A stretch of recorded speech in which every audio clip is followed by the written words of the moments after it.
नमस्कार दोस्तों, welcome to ERC एडिफिकेशंस। आज हम लोग फिर एक बार आ चुके हैं और बीजीय व्यंजकों के साथ पार्ट 2। दोस्तों आज बीजीय व्यंजकों का पार्ट 2 हम लोग पढ़ने वाले हैं। पार्ट 1 इससे पहले हम लोग पढ़ चुके हैं। तो चलिए दोस्तों पार्ट 2 हम लोग चालू करते हैं। इससे पहले अगर चैनल पर आप नए हैं तो चैनल को सब्सक्राइब कीजिए और दोस्तों के साथ शेयर भी कीजिए। दोस्तों अगर आपको वीडियो का पार्ट 1 चाहिए दोस्तों, बीजीय व्यंजकों का पार्ट 1, तो चैनल पे जाइए और पार्ट 1 वहाँ वीडियो बनाया जा चुका है। पार्ट 2 का वीडियो आज हम लोग समझाने वाले हैं आपको बीजीय व्यंजकों का पार्ट 2। तो चलिए दोस्तों शुरू करते हैं। सबसे पहले इसमें हम लोग पढ़ चुके हैं दोस्तों, चर पढ़ चुके हैं, अचर पद पढ़ चुके हैं, गुणांक पढ़ चुके हैं, उसके बाद गुणनखंड करना सीख चुके हैं। अब इसमें पढ़ने वाले हैं घात।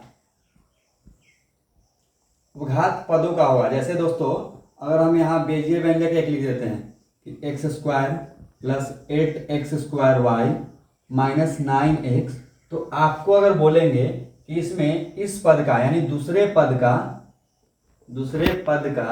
घात क्या होगा, दूसरे पद का घात, तो दोस्तों जब भी आपको घात पूछे तो यहाँ जो x की पावर 2 है फिर y है, तो इसको हमें जोड़ना पड़ेगा कि कितने की पावर है, घात इसका जोड़ना पड़ेगा।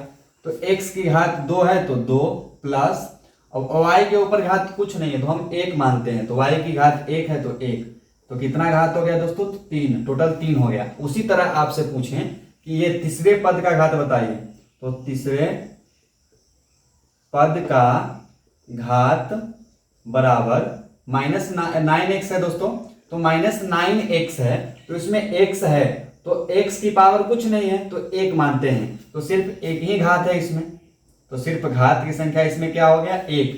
तो अगर आपको कोई भी पद में घात पूछे तो आप आसानी से बता सकते हैं दोस्तों। मतलब किसी भी पद में आपको अलग अलग पदों का घात पूछ सकता है, घातांक पूछ सकता है, यही घात, तो आप आसानी से बता सकते हैं। अगर पूछे कि इस घात का गुणनखंड बताइए, इस घात का आप इस पद का घात बताइए, तो आप आसानी से बता सकते हैं। जैसे दोस्तों यहाँ एक और क्वेश्चन हम लिख देते हैं इसका कि 8x square y square z square plus 81xy plus 9x square y square. अब दोस्तों यहां आपसे पूछे कि ये जो पहली घात है, पहली पद है, तो पहली पद का हमें आप दिखाइए कि कितने घात है इसमें। तो पहली पदों का घात, तो x की पावर कितनी है 2, तो 2 जोड़ेंगे, फिर y की पावर कितनी है 2, तो 2 जोड़ेंगे, फिर z की पावर कितनी है 2, तो 2 जोड़ेंगे। यानी कि कुल हम यह कह सकते हैं कि 2 4 6 इस पदों यानी कि पहली पद में कुल घातों की संख्या कितना हो गया 6। उसी तरह दोस्तों अगर आपको तीसरी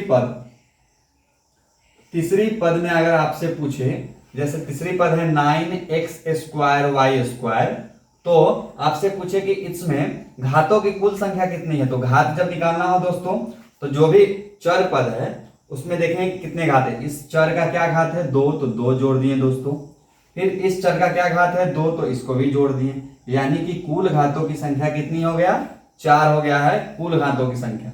तो किसी बीजीय व्यंजक में आपको किसी पद का घात निकालना हो तो आप आसानी से निकाल सकते हैं।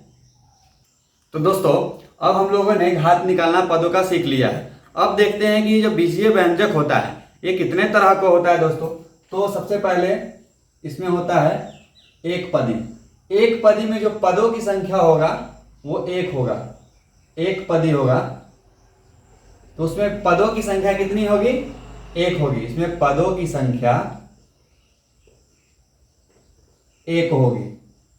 ये तो इसको बोलेंगे कि ये एक पदी बीजीय व्यंजक है।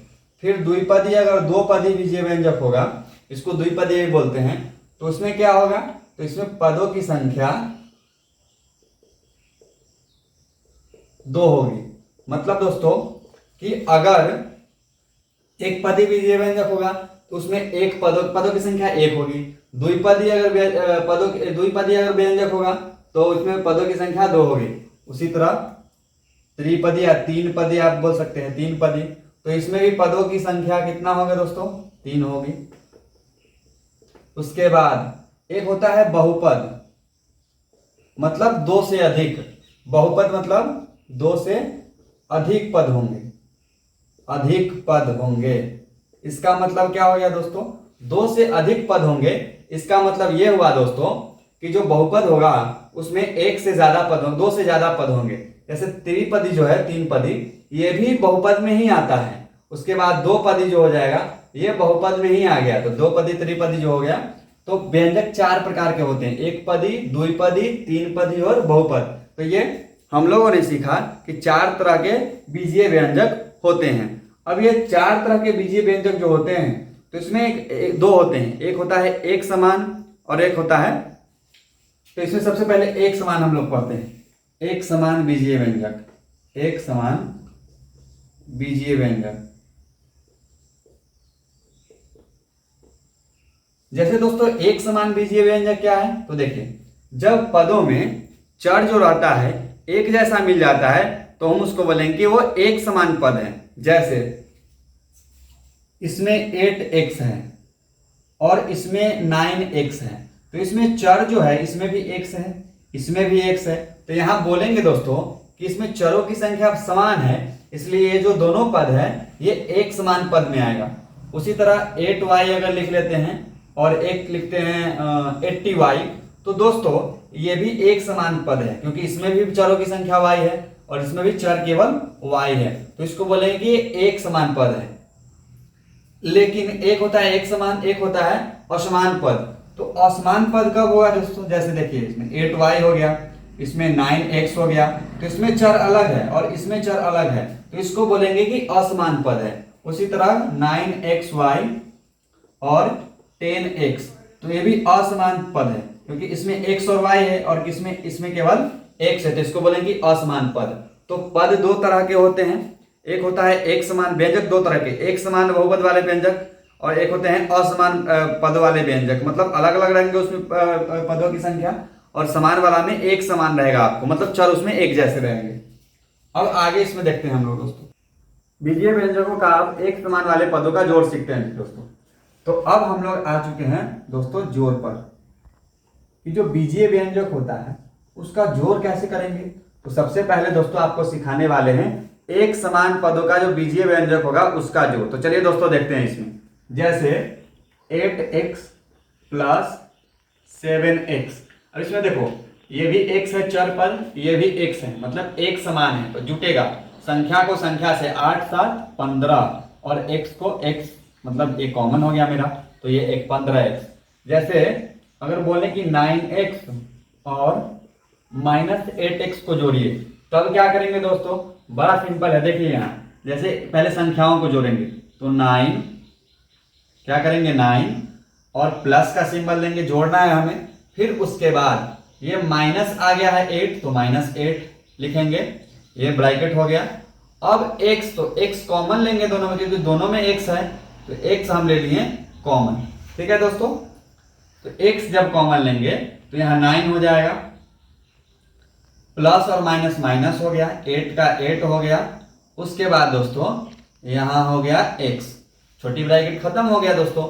उसके बाद 9 और 8 है, तो 9 से 8 जाएगा तो कितना बचेगा 1 और x का x 1x, तो हमारा आंसर हो जाएगा 1x। इसी तरह अगर दोस्तों हम दूसरा क्वेश्चन लेते हैं, तो दोस्तों अब दूसरा क्वेश्चन लेते हैं 7xy plus 8xy minus 9y plus 9y। तब क्या दोस्तों ये एक समान पद है क्योंकि चौरों की संख्या इसमें xy है, इसमें भी xy है, तो ये एक समान पद, लेकिन ये एक समान पद नहीं है, इसलिए क्या करेंगे 7 प्लस 8 इसको एक साथ जोड़ेंगे और इसको xy जो है कॉमन ले लेंगे। 7 प्लस और 8 15 हो गया, तो 15 xy का xy प्लस ये 9y जो है ये 9y ही रहेगा, क्यों, क्योंकि ये असमान पद है, इसमें एक समान पद एक साथ हो गया, तो 15xy प्लस 9y, तो ये एक समान पदों का जोड़ हो गया। एक और क्वेश्चन लेते हैं, ऐसे 7xyz plus 8xyz minus 9x² y plus 8x² y। अब देखिए दोस्तों ये दोनों एक समान पद हैं और ये दोनों एक समान पद हैं, तो क्या करेंगे दोस्तों, पहले एक समान पदों को जोड़ेंगे। चलिए दोस्तों देखते हैं, तो यहाँ नहीं, यहाँ लिख देते हैं और इसको जोड़ना है ना, तो देखते हैं। तो 7xy पद को एक साथ जोड़ते हैं, 7 प्लस 8, इधर का ये हो गया इधर का ये, क्योंकि एक समान पद है तो 8, फिर उसके बाद xyz कॉमन है तो xyz, उसी तरह और फिर जोड़ना है तो जोड़ देंगे। फिर इसमें आप देखेंगे यहाँ प्लस है, तो 9 और 8 ये कॉमन हो गया और बचा ये ऐड हो गया और कॉमन बचा एक्स स्क्वायर वाई, इसमें भी एक्स स्क्वायर वाई इसमें भी है, तो एक्स स्क्वायर वाई आ गया यहाँ। तो अब देखते हैं दोस्तों कि यहाँ 7 और 8 15 हो गया और एक्स वाई जेड का एक्स वाई जेड हो गया, फिर प्लस अब 9 8 17 तो 17 हो गया और एक्स स्क्वायर वाई है तो एक्स स्क्वायर वाई हो गया। तो कितने आसानी तरीकों से हम लोग जो है जोड़ एक समान पदों का सीखे हैं। तो एक समान पदों का कितने आसानी तरीके से हम लोग बना सकते हैं ये आपने देखा।